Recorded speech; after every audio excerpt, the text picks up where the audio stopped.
This is Ryan Coffrin, aka Justin Carter. I'm a security industry specialist who worked for a private security company in Seattle, Washington. I am no longer employed by this company. I chose to leave because I could no longer in good conscience work for a corrupt company that is involved in a highly illegal federal program that is blatantly violating the constitutional rights of American citizens on a daily basis. The military, they pioneered the internet, DARPA, and now they are pioneering our interface to our brain. For that, we really need to measure every neuron and at appropriate speeds and long periods of time. And that's what the Brain Initiative is about. They asked us to go and measure the activity in a living brain and map exhaustively the wiring diagram of every neuron connecting to every other neuron. And we're, as part of the Brain Initiative, thinking about the Rosetta Brain, where we're not picking one particular winning technology. We're trying to stimulate new innovative technologies and to integrate them all into one brain and do that over and over again in different brains, in different pathological settings in humans. And then from there, IARPA wants us to deliver the brain up to the cloud. So this is a 40 gigabit per second brocade switch to the Internet 2 infrastructure. This is like the fast internet. And we upload that brain to the cloud. And here's a laundry list of the types of bytes that we need to store this information. If you're interested in brain uploading and downloading, these are the kind of absolute minimum numbers that you need to be considering. But it's not out of range. It's not necessarily far off in the future. And if you think the internet is big, if you think blockchain is big, this is going to blow it all away. Because there's nothing bigger than connecting our minds to the internet. I find it interesting that that's what's going on. That's what they're admitting. They're saying, hey, this Microns project is going straight to the source. We're not taking it from the global internet perspective. We're taking it from the brain itself. And eventually, those two things will merge. So the public announcement of a project like this is pretty telling about where we are. It's so funny because the military contacted me and asked if I would help them. And I'm reluctant to do that because I like talking about everything. And it would be top secret, whatever they told me. So it's like, I don't know. I have a lot of ideas, but I don't want to know what you're doing because I only want to know it's public. So this is public. But how they're doing it is not public. And the different applications for it on the battlefield are not public. It is with laws that protect whistleblowers in mind that I am choosing to make this information available to the public. By doing so, I hope to put pressure on those in power in this country to investigate those involved in this social engineering program and bring them to justice. There are new technologies, and a lot of them are being developed by startups and the military that are going to allow us to much more accurately measure and actually communicate with your brain. Now, the nice thing about this technology is it's non-invasive, meaning they don't have to crack open your skull and put a chip inside. The true way that this technology works is that a complete DNA profile is obtained from the target, from the individual, the targeted individual. And then this information, the DNA of the individual, is used to determine the resonant frequency of the DNA itself. The resonant frequency is then used to fine-tune the technology, the radio frequency signals, the microwave auditory effect, and all of the other aspects of the technology to tune it perfectly to the resonant frequency of the targeted individual's DNA. And they can read your thoughts verbatim as they occur within your own mind. We can generate an electronic signal that's characteristic for the DNA. This can read DNA from solution, and your blood is a solution, it's a liquid. We can decode it into a form that can be read by a computer. And in a way, you can think about DNA as digital information moving through a tube. Now, if we can tap into that tube, like a network, and we can read that information, we can intercept what's happening in people, you can make them an extension of the internet. And I have a thermostat at home that's on my iPad. I can warm the house up before I get home. People call that the Internet of Things. We call this the Internet of Living Things. much like any information, biometric information, digital information can be susceptible. We know that genetic information and DNA sequencing information is highly sought after by adversaries. The memo says the kits could expose personal and genetic information and potentially create unintended security consequences and increased risk. It also says the data in the wrong hands could be used to conduct mass surveillance or to track individuals. There are many military applications for having, maintaining, and using DNA data sets. There are new technologies that are coming out. Technology called biocoded directed energy. And that's a top secret thing that was developed. And what it is they get your DNA. Once they have your DNA, they take the DNA and they put your DNA code in a supercomputer. And in that supercomputer, they run algorithms that biocode electromagnetic transmissions so they bioresonate with your body. Once they've done that, they can transmit that from satellites or cell towers or aircraft or any number of ways, and that signal will only affect you and nobody else. In other words, everybody standing next to you is not going to hear the content because their receiver is not tuned to that bioresonance. There's a bioresonance to every individual, just like our fingerprint. Every person has an individual DNA, a different bioresonance. And so the original Stockland patent is on my website, where Stockland was able to go voice to skull with pulse transmissions in 92. And then after the rest of the development went black ops. We don't really know what happened after that. We knew we could put voices in group people's heads. What they did, and I know from the Russian translation, from Cheryl Welsh, from reading all her translated psychotronic stuff from Russia, that they figured out how to biocode these microwaves so that it can attack specific individuals. They basically analyze your DNA and they then use supercomputers to encode the signals. And you basically convert DNA information into ionic information into computer information. So that's going from DNA to ions, but for the brain, we're interested in the opposite, going from ions to DNA. We have the ion channels that are going through the spiking, or in some cases, the non-spiking behavior. It's influencing the fidelity of the DNA polymerase so that the time series of the calcium, say, turns into a spatial series of changes in the DNA sequence, which you can then read out or compute on. And not just for the RNAs and other molecular identifiers, but what the brain was thinking during activity. All of us speak to ourselves in our head. That's how it's strange that we have to communicate to ourselves by speaking, right? But we will just sit there talking to ourselves. So as we are talking, there's a certain pattern for every word we say. What they're doing is looking at the pattern in the brain, and then they're matching that pattern, they're putting that into a database. If you think of those words, and the beauty of this is most of the words in the dictionary we don't say, but a subset of these words, actually a small subset, we use all the time. So if you can match the patterns in somebody's brain to the patterns in the database, you can literally start to read their mind. Every time a word comes up, you know it. Oh, that word came up for that individual. Now, will the patterns be identical in every person? Probably not, though the information will be stored in slightly different places. But it wouldn't take long for you to train a machine to read your mind. Now, that's just the beginning.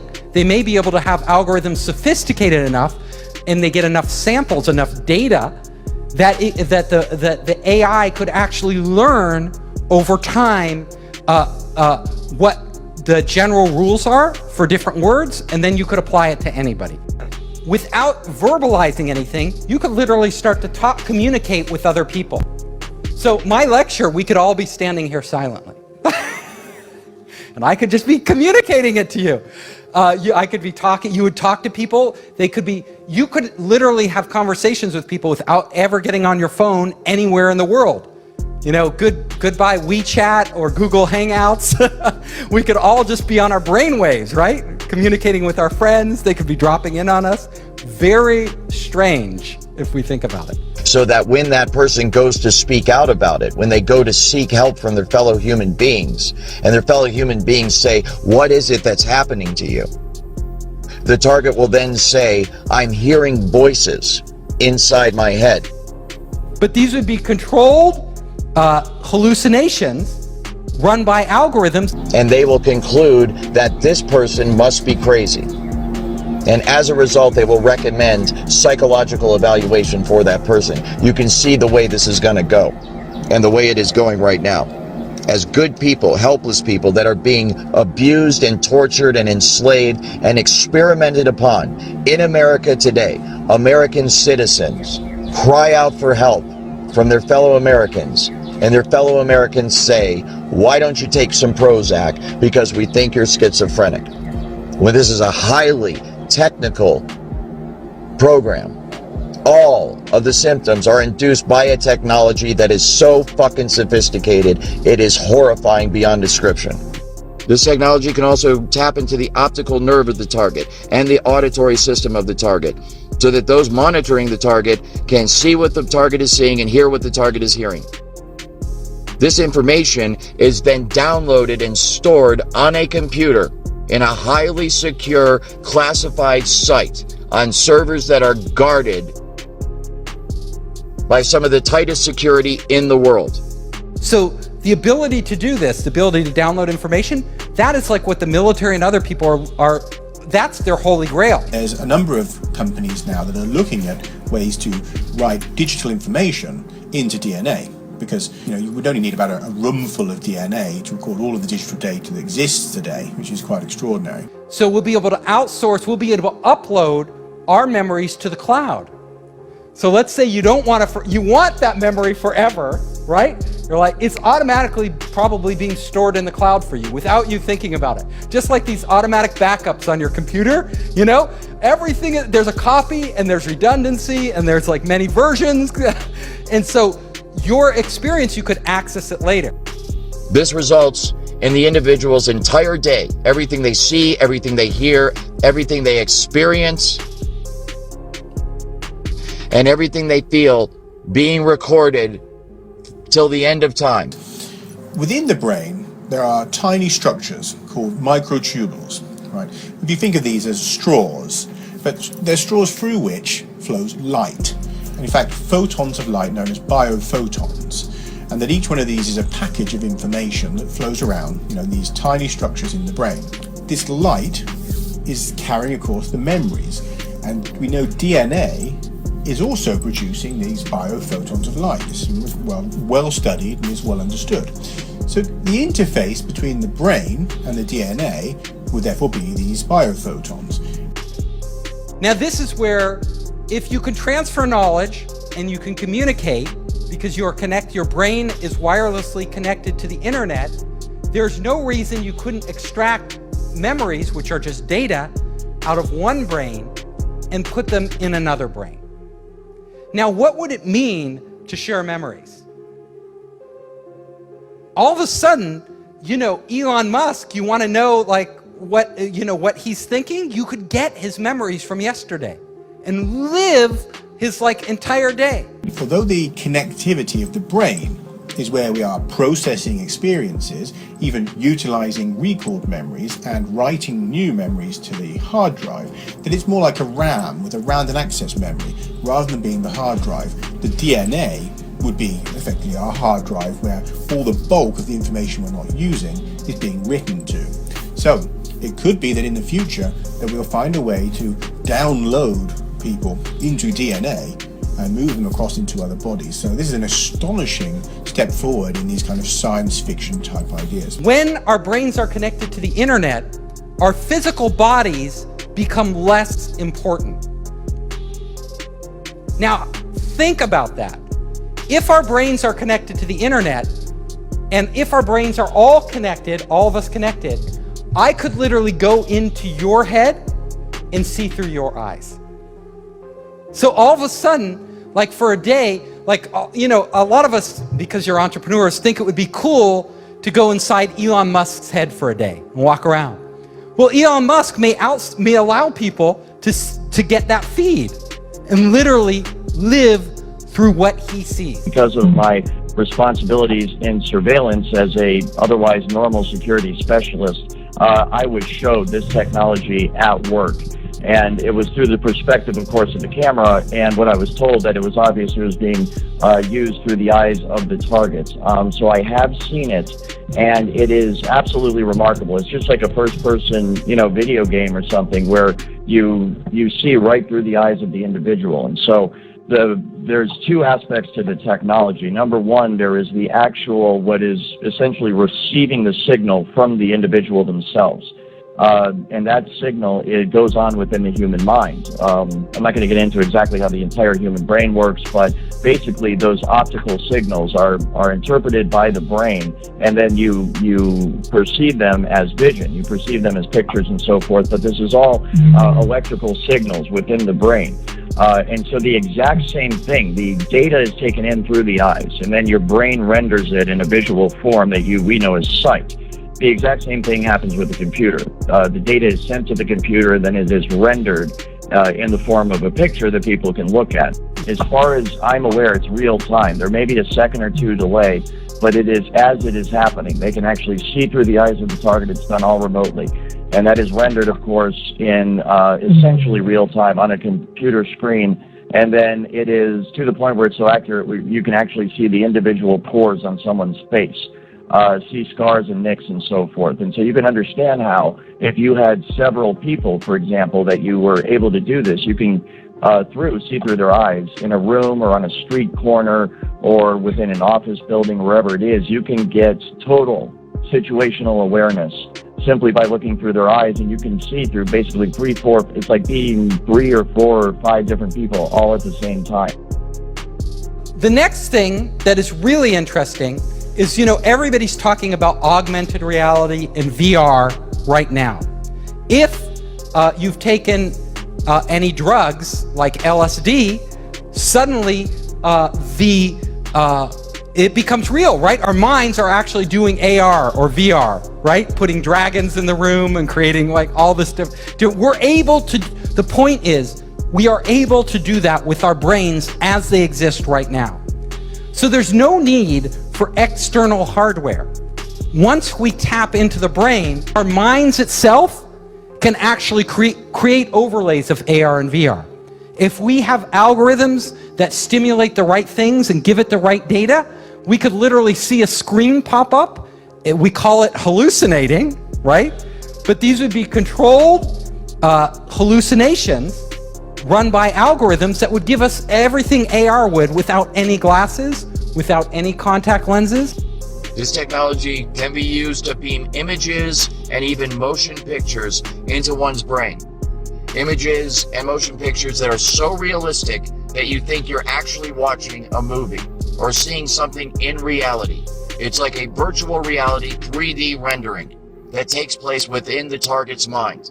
But you can imagine us entering entirely living in the real world as we do now, and also living in this virtual world where they are combined right inside our minds. But as soon as we connect our brains to the internet, emotions are also data. We could start literally to feel somebody else's pain. Now we say, I feel your pain. We don't really feel their pain. But in the future, we may actually really feel their pain. Like if they're sad, all of a sudden we could tap in, to your wife or girlfriend or boyfriend, and you could be like, oh my God, I feel your pain. I feel your anxiety, This technology can also be used to manipulate the emotions of the target. It can induce fear, love, hate. It can cause you to be nervous. It can cause you to be confident. It can cause you to be depressed. It can cause you to be happy. It can cause you to feel any fucking emotion at any time by artificially inducing them. So, like any technology, there are great things we could do, and then there are very horrible things that could result from it that are unanticipated. Now, if somebody hacks into your cell phone or your bank account, they can steal your identity. But it's not your real identity. It's more like your money. And that's bad enough, right? That's pretty bad if you get hacked and they steal your, they do identity theft.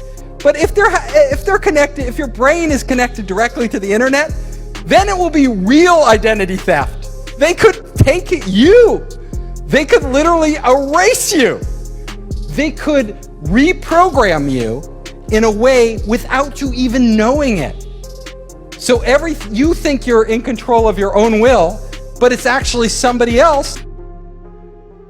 It can literally stop your own thoughts from happening and replace them with other thoughts by sending thoughts to your head. And it's so sophisticated that you cannot tell where these thoughts are coming from. There's no way to discern that they're coming from somewhere other than your own mind. So you can imagine how bad this would be for people that don't even realize this technology exists. And they're having these thoughts, which they think are spontaneous, because being under the influence of this technology now, kind of having been on both sides of it, I am just amazed at the way it works. And I know that the thoughts that they beam into your head originate from the exact same place in your mind that your own natural thoughts originate from. So if I didn't know I was under the influence of this technology, then I would have no idea that anyone was influencing my thoughts at all. And that's exactly what it can be used for. It can be used to sway people in terms of their opinion, to make them go along with a certain agenda. It can be used to turn groups of people or individuals against each other for whatever purpose. And who do we trust with this technology? Well, apparently not Mark Zuckerberg. He didn't do that good a job at protecting our data. Do we trust a government? Do we trust Donald Trump? Who do we trust? Yeah, decentralized, a blockchain, right? You're gonna have to have technology that protects us. Technology which really doesn't exist today, and it has to be so foolproof, and we have to have so much faith in it that we're willing to open up our brains to that potential of being hacked. So my final slide here is that, our future could go two ways, right? We could literally create heaven on earth. So we are all one giant being and we are all working in unison and we are experiencing these amazing things. Or it could be hell, where there's some evil AI or evil people controlling everything we do, and we're more like zombies, where we don't even know it. Like we think we're free and we're not actually free. One of the things I'm concerned about is the technology as it's being researched and developed in Seattle utilizes emotion manipulation and behavior manipulation without the game stalking and without the voice of stealth aspects. And so this use of the technology can be done very covertly to the point where the person it's being used against will not know that this technology is being used against them. And that is one of my main concerns and one of the reasons why I want to bring more light to this technology and to this issue, because this technology could potentially be being used against tens to hundreds of millions of Americans every day. I've mentioned in some of my podcasts how there are field events where they will not direct this technology at an individual, but create a general field of frequency in a geographical area so that everybody that within that geographical area is feeling the effects of the technology. It's more of a general application of the technology instead of an individual specific application of the technology. But when you consider that use of it and the fact that it is used for emotion and thought and behavior modification, then we could potentially be looking at many, many millions of people across the country that are under the influence of the technology today, right now. It's going to be very hard to stop. It is going to be very hard to stop. Think about it. It's sort of a one-way path. I've never seen humanity roll back technology. What we can do is control it. So like with nuclear weapons, we've barely kept those in control, with other weapons, not so much, like chemical weapons, but we need to start talking about this now. There is a very real risk that you are going to become a full-blown 24/7 targeted individual. And this technology at that point, when it is nationwide, will be used by automated supercomputer software programming that will manipulate the emotions and the behavior and the thoughts of everybody in the United States of America. And it can all be done remotely. It's very much like the microchip kind of tracking the New World Order, this entire, control grid that's supposed to be rolled out against the American people someday. And I'm here to tell you that it's already here. There isn't going to come a day where there's troops in the streets and tanks rolling down your neighborhood and riot gear and all this stuff. We might have isolated incidents like that. It might get like that every once in a while, but the true control grid is this technology, voice to skull, hive mind, behavior manipulation technology. And it can all be done remotely. It can be done simply by targeting you with the frequency, locking into the resonant frequency of your DNA and your mind, and in that manner completely track and trace and control you 24 hours a day. And it's highly, highly valuable for intelligence purposes and military purposes, corporate espionage purposes. And it is amazing the extent to which this technology works. It's so far advanced beyond what most people are aware of. It's truly mind-blowing. And I think that's a big part of educating people, is making them understand that, fortunately or unfortunately, this is possible and it is being done right now today.